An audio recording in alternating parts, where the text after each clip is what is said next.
Здраво! Добре дојде на новата епизода на мојот подкаст. Денешната епизода е една од моите лично подраги теми.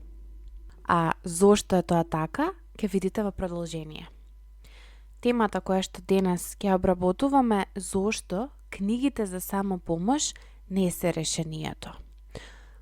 Не знам дали сте забележале, меѓутоа книги за самопомош има илјадници, милиони, билиони. И понекогаш и јас самата се запрашувам, а запрашајте се и вие, зарам толку многу тајни за себе помош постојат? Возможно ли е да постојат толку многу книги за себе помош и да постојат толку многу начини за себе помош и сите тие да бидат во склад со нас и да бидат нешто вау, нешто ново? Книгите за самопомош се всушност менторство и се прекрасни. Јас многу ги сакам и сум некој кој што лично ги чита. Меѓутоа ги читам со филтер и со огромен критериум. Зошто? Затоа што книгите за самопомош се само менторство и не се акција, исто како што е и овој подкаст. Но која е разликата? Книгите за самопомош се некогаш пишувани од личности кои што не се стручни, од личности кои што само споделиле свое мислење, од личности кои што се одлични во бизнис. Оној момент што го носи капитализмот, односно овој момент па и во денешно време кој што го носи губењето на границите, односно кој што го носат преголемата мотивација и бизнес мајндсетот да некако секој може се, а забораваме дека ние можеме се што, меѓутоа не можеме се. Да, и покрај тоа што можеме се што имаме многу начини кои што може да ги користиме, ние не можеме се. Баш ова време на бизнис всушност е многу добро така што луѓето, сакајќи да ги читаат овие книги, другата страна многу често ги нуди овие книги како начин да се збогати. Сега секако ова не го кажувам за сите, не го велам за сите книги, но можеби ќе забележите дека по некогаш има некои книги што се баш онака паднати од небо, не дека се лоши, но не носат некој многу голем бенефит и така натаму, додека некако сите се повеќе и повеќе се насочуваат токму кон помагање на другите. Всушност, ова е еден процес кој што вика мене ми треба помош, но бидејќи не знам како во овој момент тука и сега да си помогнам, јас се одлучив да им помагам на другите.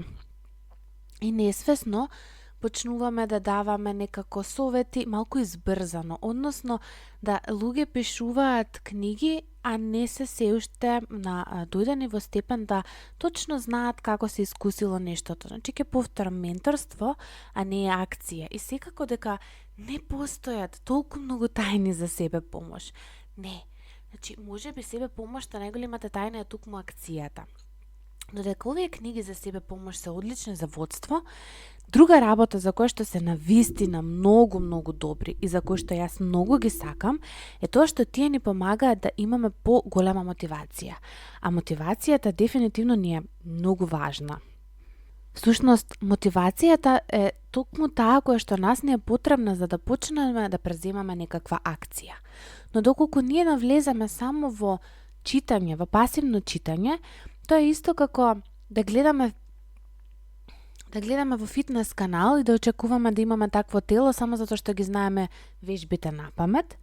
Тоа е исто како да очекуваме да не знам, јадеме многу, ама ги знаеме сите диети на светов и да ослабнеме.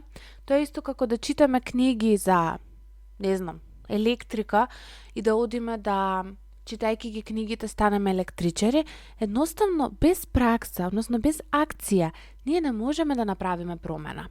И баш еве конкретно кога се запишував на психотераписката школа, интересно ми беше затоа што имаше теоретски дел, ваков дел, таков дел, семинарски, нели слично, меѓутоа имаше клиничка пракса од 450 часа. Јас бев запрепастена, па многу е 450 часа клиничка пракса, што е ова? Што ќе правам? Тоа е цел живот. Во тој момент за мене навистина 450 часа изгледа како цел живот. и премногу. Меѓутоа што сватив? Сватив дека со завршување на факултетот кој што беше пасивно учење, пасивно читање, имаше пракса, летна пракса, меѓутоа тоа не беше во функција на психотерапија, не беше во функција на психолошко советување, тоа беше повеќе во училиште, градинка, во некои институции каде што е вработен психолог. Мене не ми донесе никакво реално познавање, односно јас нема воопшто самодоверба. Читај, учи, положи испитите, меѓутоа немаш самодоверба. Јас конкретно дипломирав во рок, августот веќе бев одбраната дипломска, меѓутоа јас се чувствував како ништо да не знам, затоа што реалноста беше дека јас не можев да имам реална самодоверба. Зошто? Затоа што самодовербата единствено се зголемува со акција и се бара коренот. Каде е изгубена самодовербата? Не може коренот да го донесе книга или книга да го извади.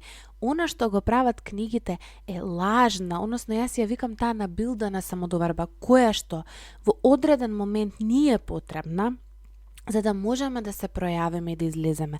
Но не постои комплетна самодоверба и не постои самодоверба која што може да се изгради без акција.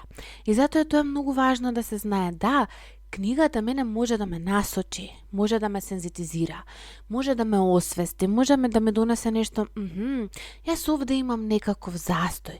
Меѓутоа, доколку не се примени нешто кое што може би го пишува во книгата или нешто кое што е во склад индивидуално со вас, промената нема да ја има, а самодовербата нема да се зголеми.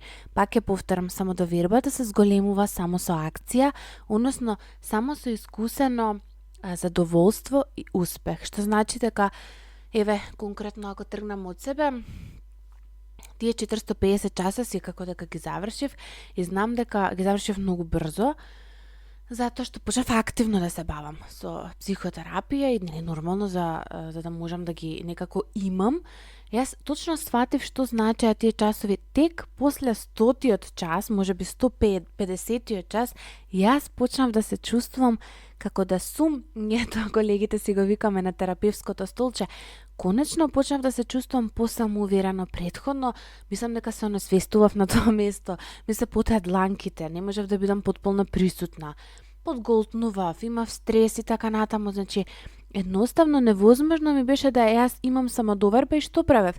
Читај една книга, читај друга книга. Да, книгите ми беа поддршка нормално. Тие се секогаш когнитивна внатрешна поддршка што ги носиме. Многу не поддржуваат, едното без другото не оди. Меѓутоа, ако го имаш само едното, а го немаш другото, џабе го имаш. Што значи дека ако јас ги немав книгите, нормално во мојов случај не книги за себе помош, зборувам за стручна литература, нормално не некоја книга која што X персона ја напишала, туку литература која што е на вистина се подкрепи на истражување и на наука и така натаму. Ако јас не ги имам тие прочитано, јас нема да можам да работам. Меѓутоа, јас ако не работам, џабе сите тоа го знам. Односно, знаењето во одреден момент мора да се примени.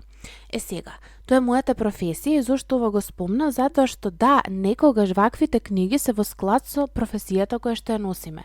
Доколку имате хумана професија, односно доколку имате професија каде што е потребно да помагате на другите, можеби преголемото читање на вакви книги на вистина ви е потребно. Например, јас редовно годишно по неколку вакви книги морам да прочитам, затоа што со текот на моето искуство сум нашла дека прво во некои книги на вистина има многу убави, интересни насоки и совети, особено доколку се пишувани од психолози, психотерапевти, life coaches или од НЛП тренери. Например, јас НЛП книги од тренери секогаш ги читам, да речеме Тони Робинс е НЛП мастер и неговите книги секогаш има акција, вежби, тој дава примери, дава што да се пишува, што да се прави и така натаму, и тоа е нешто кое што мене исто така ми е во функција и на мојот личен раст и развој, меѓутоа и во функција на инспирација, па што би можела некогаш да разговарам со другите, секако не да го дадам на другите, треба да проценам дали воопшто е нешто што е за него,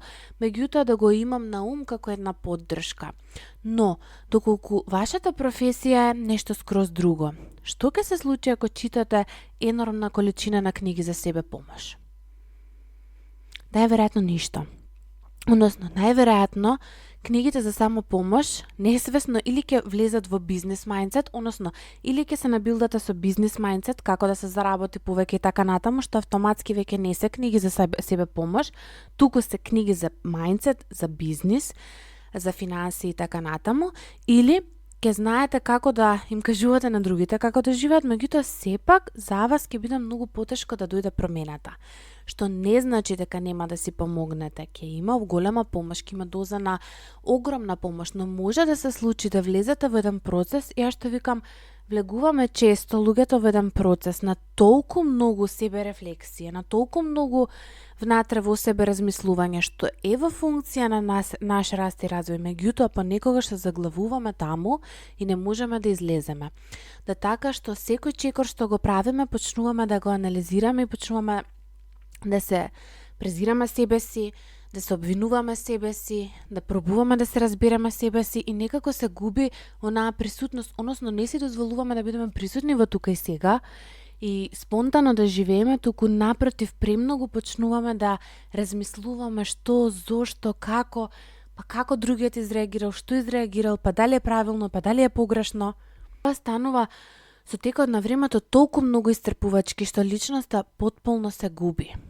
А нешто што е многу интересно е што со самото читање или еве со самото слушање на ваква содржина, ние се чувствуваме како на вистина нешто да сме постигнале. И затоа постои едно правило што вика не ги споделувајте целите со другите, затоа што понекогаш веќе се чувствуваме како да сме ги оствариле и на тој начин наеднаш мотивацијата почнува да опаѓа. Тука има различни теории, меѓутоа мислам дека некој од вас барам ќе се согласи дека кога ќе прочита одредена книга, толку многу убаво се чувствува, затоа што тука се активираат, сега не би да влегувам многу длабоко веќе и во хормони, што се случува во телото, меѓутоа, доволно е да знаете дека се активира задоволството, ние почнуваме да чувствуваме еден вид на задоволство, еден вид на успех, еден вид на просветлување, и тоа е нешто како мала нирвана, би рекла, каде што почнуваме да си викаме, супер, еве, има надеж, ова го знам и така натаму, а забораваме дека тоа е нешто само што го знаеме во главата, а не е нешто што ние сме го примениле. Јас затоа секогаш викам, која техника ја правиш? Па, да речеме, благодарност, секој ден пишувам вака и вака, супер. Како го правиш тоа? Го правиш зашто навистина ти е во функција, си направила еден, да кажам, една анализа дали навистина ти е во функција или го правиш само затоа што си го прочитала некаде и мислиш дека е добро. Јас знам 5 часот наутро од Рубин Шарма имаше една мајка што рече, немаш шанси, ово нема деца. И вистина е, значи, он нема деца, не може на мајка на новороденче што детето се уште нема никаков ритм за спиење, да ја речеш станувај секое утро во 5 часот, оди да медитираш, читај 30 минути книга, пишувај, не, мислам, тоа може понекогаш или понатаму во животот да стигне до таму, на мајка на новороденче, на мало бебе или на без разлика, на неколку деца кои што во моментот не може да има таков ритм. Невозможно е да ја кажеш стане тогаш и тогаш. И да ја убедиш дека тоа е правилно за неа. Особено доколку таа мајка цела вечер доела. Но, нормално, како би одел, да речам, напредокот е така што таа мајка може само да се освести во ред, убаво е да станува малку пред децата. Малку пред децата не мора да значи дека е 5:00 часот. Може да биде 6, 7, 8. Зависно од семејството, од рутината која што ја живее, од начинот на работа и така натаму, и секако зависно од возраста, со поголеми деца е многу поедноставно и полесно. И пак, од друга страна, некој кој што доаѓа и кој што вика, чекам малку, јас сакам навечер да пишувам, јас не сакам на сабајле, затоа што јас имам проблем со, не знам, инсомнија, преголемо размислување навечер и така натаму. И затоа секогаш е важно, оно што реков, овие книги јас ги обожавам, но ги читам во функција на мотивација, во функција на забава, во функција на поддршка согласно мојата професија, но ги читам со вклучен филтер многу голем и секогаш внимавам да личноста која што ги напишала е навистина стручна личност, а не некој кој што некако ги измешал границите и го донал само своето искуство, што не значи дека ако го донал своето искуство него не го прави одличен и прекрасен, но во тој момент филтерот ми е дека читам нечие искуство, читам нешто кое што можеби мене ќе ме поттикне и така натаму, но не можам да читам нешто кое што јас би го зела здраво за готово, затоа што не сум сигурна што стои во позадината, односно тоа веќе го читам за забава, за уживање и исто така за одреден тип на мотивација, а не го читам за да можам да работам јас на себе, туку само да се инспирирам.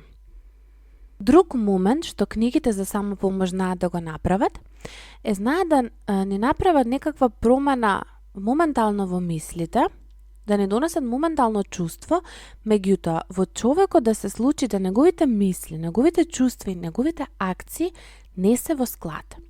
И тоа е оно што искоментирав дека знае да влезе во едно тркало, да се врти, да не може да излезе, затоа што постои одредено познавање, постои одредена призма која што е некаде ја слушнал, ја видел и така натаму, меѓутоа не може да ја примени.